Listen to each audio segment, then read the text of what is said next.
Indian classical music. The beginning. Indian classical music first started off with the chants that the Vedic people used to recite around 6,000 years ago in southern India, though Indian classical music can be heard all around the world today. These chants were the first form of Indian classical music that ever existed because the chants sounded like musical notes and rhythmic cycles. After these chants came along, all of the everyday sounds that nature and people made inspired these chants to turn into music. The Vedic people separated these chants into 4 different Vedas, with each of them representing a season, because the Vedic people wanted to incorporate nature into music. The names of these Vedas were the Rig Veda, Yajur Veda, Sama Veda, and Atharva Veda. Each of these Vedas had many different groups of notes within them called ragas that were played in Indian classical music. Indian classical music today still follows these ragas when it gets played. Ragas are like the mode that the music is being played in. Like Western music has 2 modes, major and minor, Indian classical music has ragas. But what makes ragas different and unique from major and minor is that there are over 300 ragas in Indian classical music. The whole reason that this genre of music was created is unknown, as it happened around 6,000 years ago. But many people believe that Indian classical music was created by its pioneers, the Vedic people, because they saw happiness and possibilities through where they could take their Vedic chants. What makes Indian classical music different to other genres is that Indian classical music has a basic structure of counts and ragas that the musicians need to follow. But it is up to the musicians to create the actual piece of music right on the spot. This means that Indian classical music is improvised, ensuring that every piece of music is unique and different, unlike many other genres of music.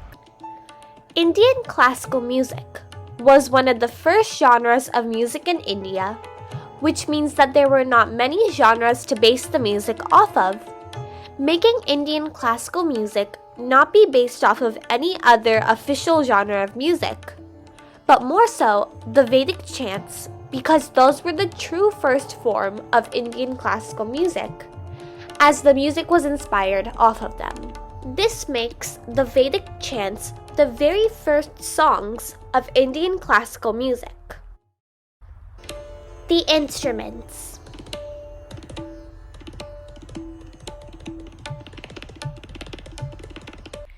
To make Indian classical music, it involves a variety of instruments. Some of them you may know about, but some are pretty unique and different. I'm going to be sharing just a little bit about 5 of the most common instruments used in Indian classical music. Number 1, the tabla. The tabla is a percussion instrument that has been the main instrument to accompany vocals and other Indian classical instruments since the 18th century. It is a pair of hand drums that is short in size and played by hitting it in different places while using different pressures and places of your hands depending on what sound you are trying to get. Both of the drums sound different from each other and are also played differently. The right hand drum makes a higher pitched sound and is played by tapping and releasing with your index and middle fingers. And the left hand drum is played by bouncing with your index, middle, and ring fingers or by hitting the top with a firm hand. Here is a video of a group of musicians playing the tabla.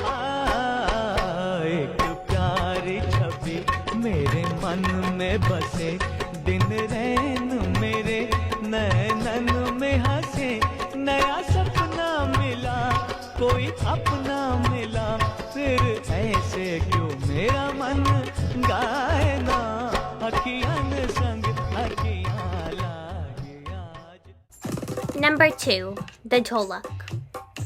The dholak is another percussion instrument used in Indian classical music, but it is also well known for being used in Indian folk music. It is shaped like a barrel, but it is played on its side while holding it in your lap. It also has one high-pitched sounding side and one low-pitched sounding side, except that both of the sides are played a little differently. Sometimes, the dholak is also played while wearing a metal ring on your right-hand thumb, which also produces a different sound while it hits on the edge of the dholak. Number 3, the mridangam.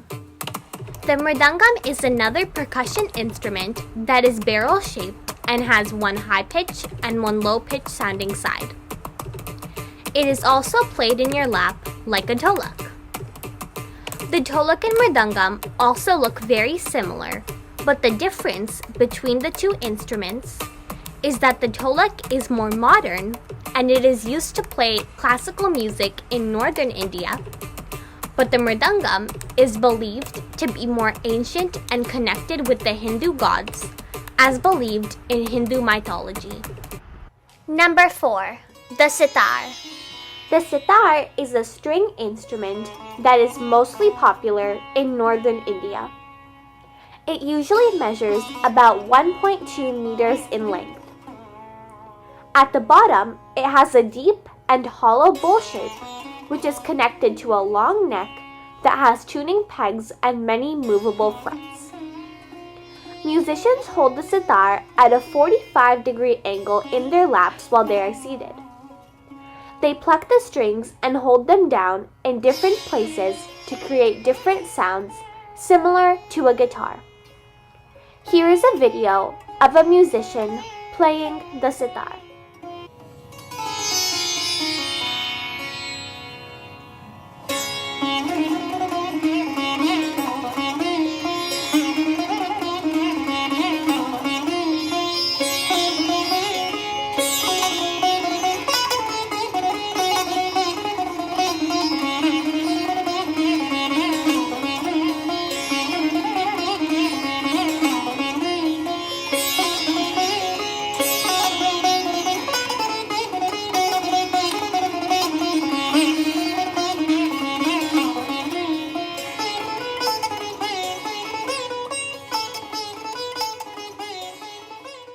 Number 5, the bansuri.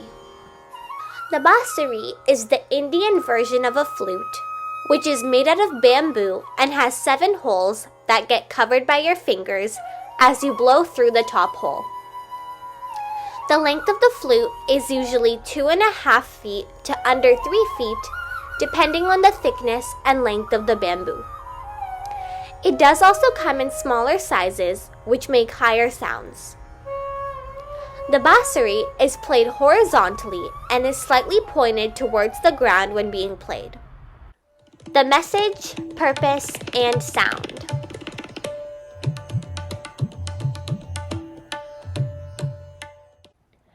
The sound of this music relates a lot to nature because the nature sounds have inspired the Vedic chants and the sounds that the instruments make. It also sounds very calming and peaceful. The message and purpose of this genre is to have peace and to bring people together. This is why this genre is so peaceful and uses a lot of nature sounds, because that calms us down.